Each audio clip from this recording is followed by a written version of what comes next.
Assalamualaikum warahmatullahi wabarakatuh. Halo teman-teman mahasiswa. Di video kali ini kita membahas tentang teori kontemporer bisnis internasional. Pada video sebelumnya, kita telah membahas tentang teori klasik bisnis internasional, yaitu merkantilisme, teori keunggulan absolut, teori keunggulan komparatif, dan juga teori faktor pendukung. Nah, sedangkan pada sesi kali ini kita membahas tentang teori kontemporer. Teori kontemporer bisnis internasional ini menjelaskan tentang fenomena-fenomena bisnis internasional yang muncul seiring dengan perkembangan teknologi, kemajuan zaman, perkembangan keilmuan, dan praktik pada bisnis internasional itu sendiri. Tapi sebelum kita lanjut, jangan lupa untuk like, komen, dan subscribe channel ini agar dapat terus memberikan konten-konten yang relevan dengan bisnis dan ekonomi.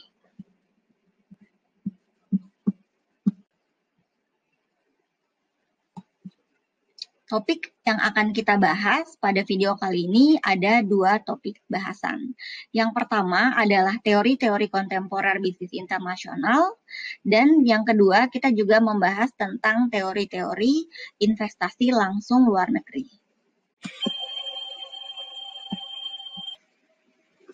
Teori kontemporer pertama yang akan kita bahas adalah economies of scale dan kurva pengalaman. Pada tahun 1920-an, para ahli ekonomi mulai menganalisis bahwa banyak industri ternyata memperoleh keuntungan dari economies of scale. Jadi, di tahun 1920-an itu adalah bangkitnya era industrialisasi, di mana banyak pabrik-pabrik manufaktur itu yang mengembangkan usahanya, yang semakin berhasil dalam mengembangkan bisnisnya. Sehingga semakin besarnya pabrik, semakin meningkat juga output atau barang yang dihasilkan. Seiring dengan barang yang dihasilkan semakin banyak, maka biaya produksi pun menurun. Biaya produksi ini menurun bisa diakibatkan oleh dua hal. Yang pertama, jika kita memproduksi barang yang banyak, maka kita membutuhkan input yang banyak juga. Nah, ini menyebabkan para pabrik tersebut atau manufaktur dapat bernegosiasi dengan pemasok jika membeli barang atau membeli input dalam jumlah yang banyak akan mendapatkan potongan-potongan harga. Lalu juga dari segi peralatan menjadi lebih efisien. Selain hal tersebut, potongan atau penurunan biaya produksi ini juga bisa didapatkan dari kurva belajar atau learning curve. Karena semakin sering pabrik memproduksi barang, maka mereka semakin belajar bagaimana cara terbaik atau cara yang paling efisien dalam memproduksi barang tersebut. Sehingga economies of scale dan kurva pengalaman ini mempengaruhi perdagangan internasional karena memungkinkan suatu negara menjadi produsen yang memproduksi barangnya dengan harga yang rendah tanpa memiliki faktor-faktor produksi yang melimpah. Hal ini juga relevan dengan teori keunggulan komparatif di mana bangsa-bangsa mengadakan atau melakukan spesialisasi pada suatu produk dan melakukan pertukaran dengan negara lain untuk memenuhi barang yang tidak dapat dia produksi sendiri atau untuk memasok sisa kebutuhan negara tersebut.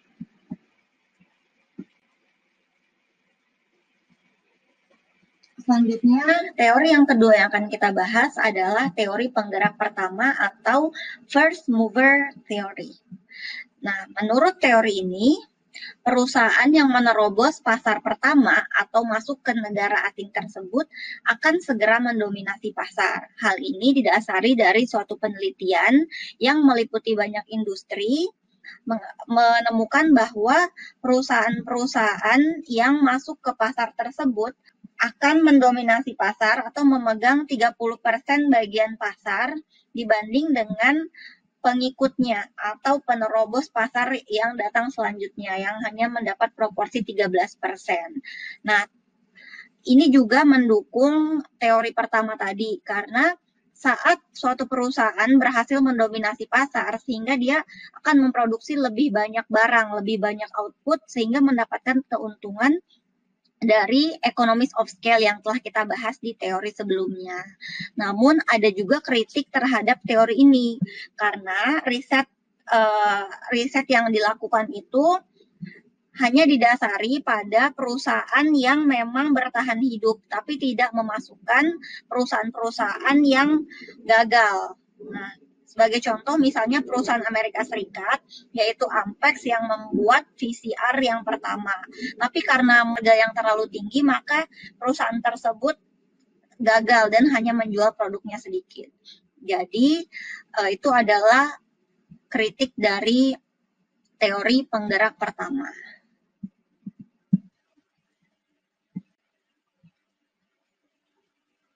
Teori selanjutnya yang akan kita bahas adalah teori Linder. Teori Linder ini diperkenalkan oleh Stephen Linder yang mengatakan bahwa selera konsumen sangat dipengaruhi oleh tingkat pendapatan. Karena itu, tingkat pendapatan per kapita akan menentukan jenis barang yang dimintanya. Teori Linder ini sebenarnya mengkritisi teori Heffter-Ohlin tentang faktor pendukung. Menurutnya, teori Heffter-Ohlin tentang faktor pendukung itu cukup memadai untuk menjelaskan tentang permintaan pada barang-barang primer, namun tidak menjelaskan permintaan terhadap barang manufaktur. Teori Linder berkesimpulan bahwa dalam perdagangan internasional, barang-barang manufaktur itu akan lebih besar volumenya pada negara-negara yang tingkat pendapatan per kapitanya sama, jika dibandingkan dengan negara-negara yang tingkat pendapatan per kapitanya itu tidak sama. Barang-barang yang akan diperdagangkan antar kedua negara ini adalah barang-barang yang mempunyai overlapping demand atau permintaan yang tumpang tindih. Itu berarti para konsumen di kedua negara ini meminta jenis barang yang sama. Teori selanjutnya yang akan kita bahas adalah teori keunggulan kompetitif atau competitive advantage atau dikenal juga dengan keunggulan bersaing. Keunggulan bersaing adalah kemampuan yang diperoleh sebuah perusahaan melalui karakteristik dan sumber daya yang dimiliki untuk dapat memiliki kinerja lebih tinggi dibandingkan dengan perusahaan yang lain yang ada pada industri dan pasar yang sama. Teori ini diperkenalkan oleh Michael Porter dalam bukunya yang berjudul Competitive Advantage tahun 1985. Teori ini muncul sebagai bentuk kritik terhadap teori keunggulan komparatif dari David Ricardo. Nah, teori keunggulan kompetitif dari Porter sendiri dicetuskan oleh Michael Porter, seorang profesor ilmu ekonomi dari Harvard University, setelah menelaah 100 perusahaan di 10 negara berkembang untuk mempelajari keunggulan sebuah bangsa dalam suatu industri yang dapat dijelaskan secara lebih rinci dan lebih memadai dibandingkan dengan teori-teori sebelumnya. Teori ini menyatakan bahwa ada 5 variabel yang mempunyai dampak terhadap kemampuan perusahaan-perusahaan lokal di suatu negara untuk menggunakan sumber-sumber di negara tersebut untuk memperoleh keunggulan kompetitif. Kita tahu bahwa di era globalisasi ini membawa dampak kepada semakin meluasnya persaingan di pasar global dan juga sebagai contoh pada teori permintaan.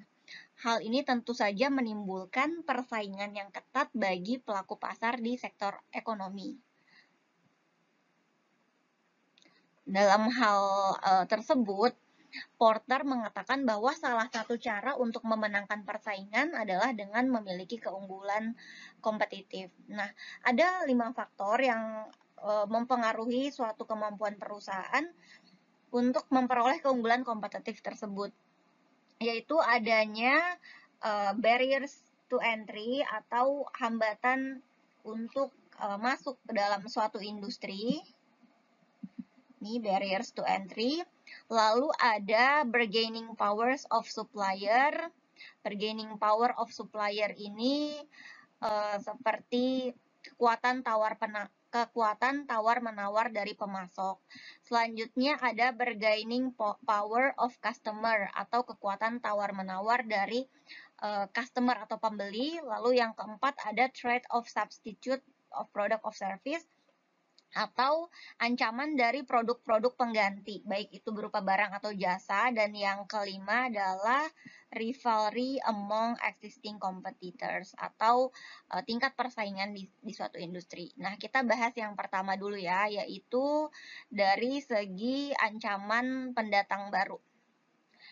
Nah, kita tahu bahwa jika suatu industri itu sukses atau besar, akan memicu timbulnya perusahaan lain yang ingin ikut-ikutan masuk ke industri tersebut atau ke pasar tersebut. Tentunya itu bisa menjadi sebuah ancaman jika dari awal perusahaan-perusahaan yang sudah ada di industri tersebut itu tidak melakukan persiapan. Nah, apa implikasinya bagi suatu bisnis? Tentunya implikasinya apabila suatu industri mempunyai ancaman pendatang baru yang tinggi atau relatif mudah, maka perusahaan harus secara konstan meningkatkan efisiensinya yang membuatnya lebih kompetitif secara internasional. Dan tentunya juga harus terus berinovasi dan dipadukan dengan strategi pemasaran agar konsumen tidak beralih ke pesaing. Nah, jadi Porter ini menemukan bahwa di suatu industri yang relatif mudah pendatang baru untuk masuk kepada industri atau pasar tersebut, pemain-pemainnya cenderung lebih kompetitif karena mereka terbiasa untuk menghadapi persaingan dan terus berinovasi. Jadi dia mengakibatkan adanya barriers to entry, adanya hambatan untuk pendatang baru. Selanjutnya kita membahas kekuatan tawar-menawar pemasok atau bargaining power of supplier. Selama berpuluh-puluh tahun, perusahaan dalam sebuah industri dengan para pemasoknya atau para penyedianya cenderung membuat sebuah kelompok di lokasi tertentu yang seringkali tanpa alasan yang jelas. Kenapa mereka berkelompok di suatu lokasi tertentu. Misalnya, kita ambil suatu contoh, hampir semua perusahaan karet Amerika Serikat terkemuka itu berada di kawasan yang sama dan mendominasi industri ban dunia. Implikasinya terhadap bisnis, jika kekuatan tawar-menawar pemasok tinggi, misal karena di industri tersebut atau kawasan di mana perusahaan beroperasi masih minim pemasok barangnya, maka perusahaan akan mendapat biaya tinggi dari pemasok. Sedangkan jika kekuatan tawar-menawar pemasok rendah atau misalnya banyak pemasok yang ada di suatu kawasan tersebut, perusahaan mempunyai kemampuan untuk memilih beberapa pemasok atau supplier yang berkualitas dan dapat menawar dengan harga yang lebih rendah. Selain itu, tentunya perusahaan juga harus bisa menjalin hubungan yang baik dengan supplier agar integritas antara perusahaan dan supplier dapat terjaga dengan baik. Hubungan yang baik ini tentunya akan sangat berdampak positif bagi bisnis. Yang keempat, kita akan bahas tentang ancaman produk pengganti atau substitusi. Yang ini, trade of substitute. Jadi barang substitusi meskipun memiliki bentuk yang berbeda, namun jika memiliki fungsional yang sama dan harganya lebih murah, tentu tidak menutup kemungkinan konsumen akan lebih memilih barang tersebut. Misalnya, sebuah produsen mobil saat ingin masuk ke suatu negara, tentunya mempertimbangkan substitusi di negara tersebut, yaitu transportasi umum. Semaju apakah transportasi umum di negara tersebut dan bagaimana tingkat penggunaan transportasi umum oleh warga. Implikasinya, perusahaan perlu memikirkan strategi dan mempunyai competitive advantage yang menjadikan produk perusahaan memiliki nilai tambah dan memiliki daya tawar lebih tinggi dibanding pesaingnya ataupun dibanding produk penggantinya. Nah, nilai tambah dan keunggulan lain produk dapat membuat pelanggan menjadi puas dan enggan untuk beralih ke produk yang lain. Yang keempat, kita bahas tentang kekuatan tawar-menawar pembeli atau bargaining power of buyer. Dalam hal ini, perusahaan harus benar-benar memperhatikan strategi marketing yang digunakan. Metode marketing harus benar-benar efektif untuk membuat konsumen hanya memilih produk dari perusahaan tersebut. Hal yang dapat dilakukan adalah dengan membina hubungan baik dengan konsumen, baik itu saat periode penjualan ataupun after sales. Tentunya juga perusahaan harus melakukan edukasi terhadap produk hingga konsumen jelas dan tentu membuat konsumen percaya terhadap perusahaan tersebut. Yang kelima adalah persaingan kompetitif di antara anggota industri atau rivalry among existing competitors. Sebagai sebuah perusahaan, tentunya akan ada pesaing dari perusahaan di sektor yang sejenis. Keunggulan kompetitif itu tidak hanya terbatas pada brand, inovasi, dan cara pemasaran, tapi juga dari segi nilai produk dan kemanfaatan yang harus lebih dapat dirasakan oleh pelanggan. Itu adalah salah satu cara untuk membuat perusahaan bisa bersaing di antara kompetitornya. Nah, jadi kelima hal ini akan mempengaruhi kemampuan suatu perusahaan lokal dalam memperoleh keunggulan kompetitif. Teori keunggulan monopolistis diperkenalkan oleh Stephenheimer tahun 1960 yang mempelopori teori tentang perusahaan multinasional dan penanaman modal asing atau PMA atau juga dikenal dengan istilah FDI atau Foreign Direct Investment. Sebelum teorinya tentang Foreign Direct Investment, semua investasi dianggap hanya sebagai pergerakan modal lintas batas. Pergerakan modal ini diperkirakan ditentukan terutama oleh perbedaan suku bunga antar negara.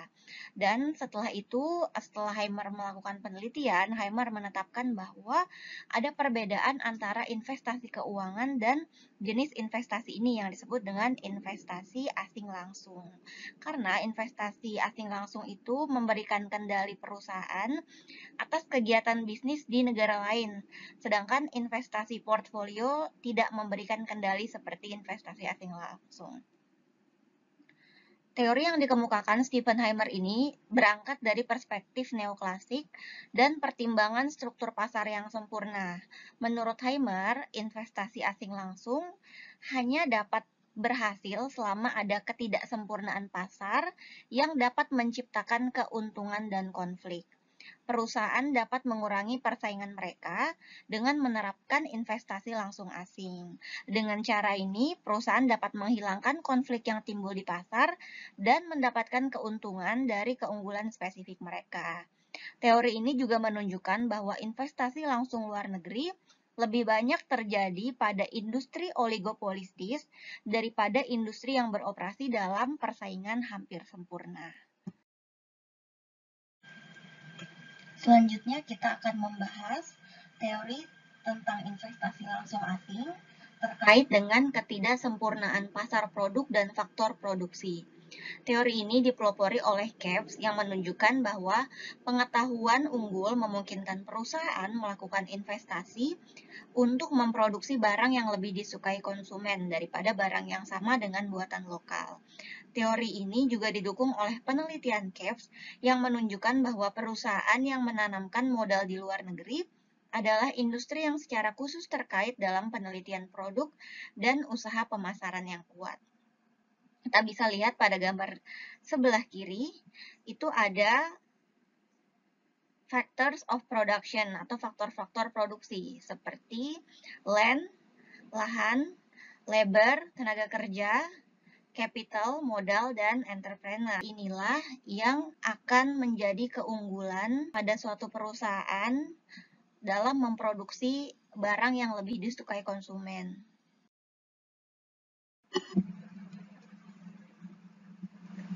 Selanjutnya, kita bahas tentang daur hidup produk internasional.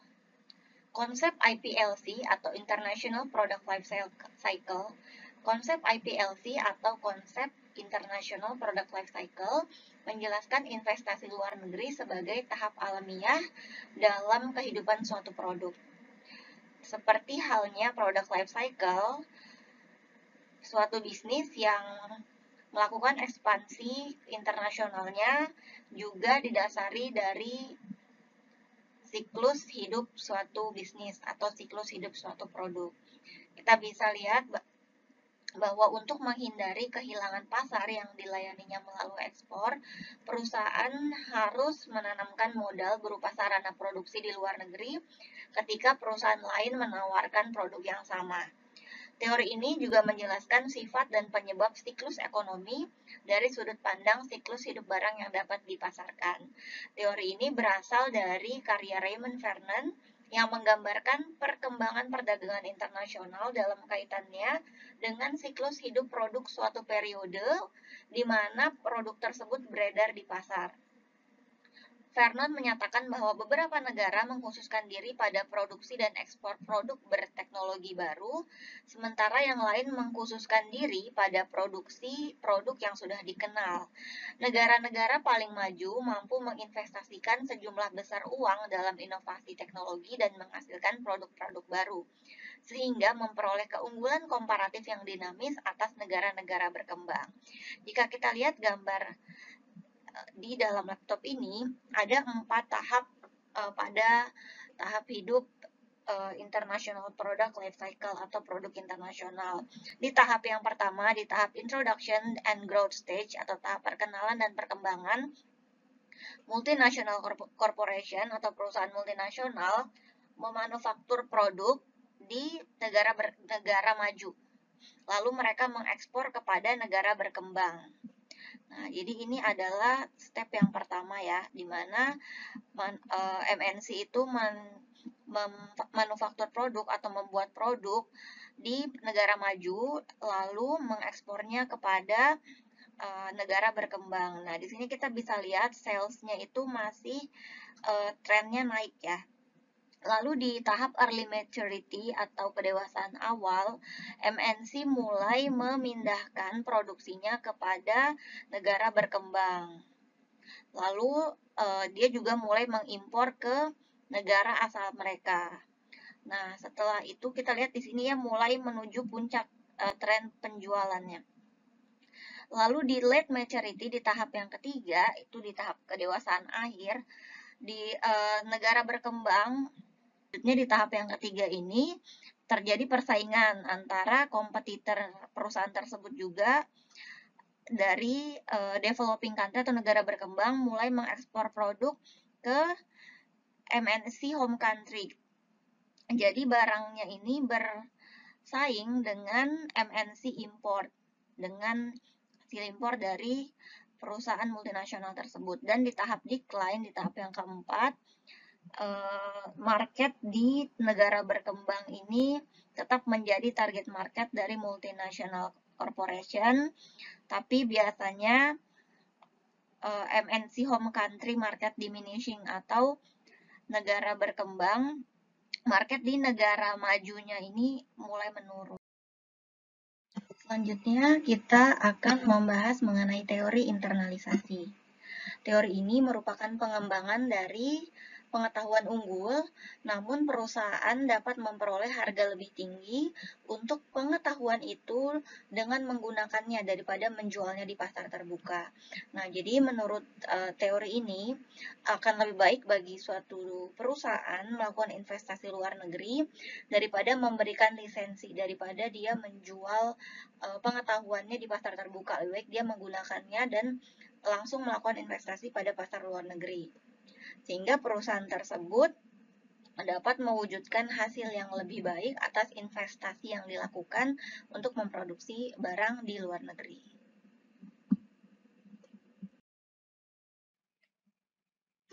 Selanjutnya kita akan membahas teori elektrik produksi internasional.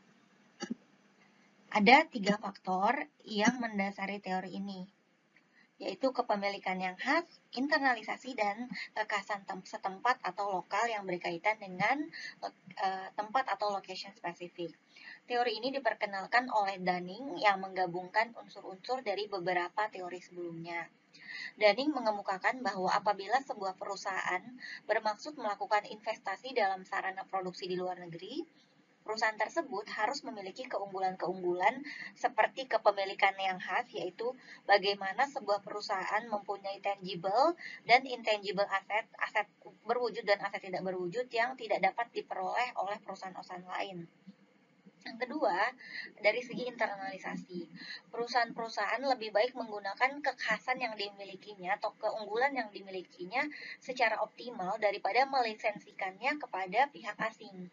Dan yang ketiga, dari segi kekhasan setempat atau lokal, perusahaan juga akan memperoleh keuntungan dengan menempatkan sebagian fasilitas produksinya di luar negeri yang mempunyai keunggulan, sehingga mendapat keuntungan dari berinvestasi di tempat lain tersebut, sehingga dapat memperoleh keuntungan di negara lain berdasarkan dari keunggulan tempat tersebut. Sekian untuk video kali ini. Di video selanjutnya, kita akan membahas faktor-faktor yang mempengaruhi operasional perusahaan saat melakukan investasi luar negeri dan saat melakukan perdagangan internasional, seperti faktor politik, ekonomi, sosial, lingkungan, dan faktor budaya yang tentu saja akan menarik untuk kita pelajari sama-sama. See you on the next video.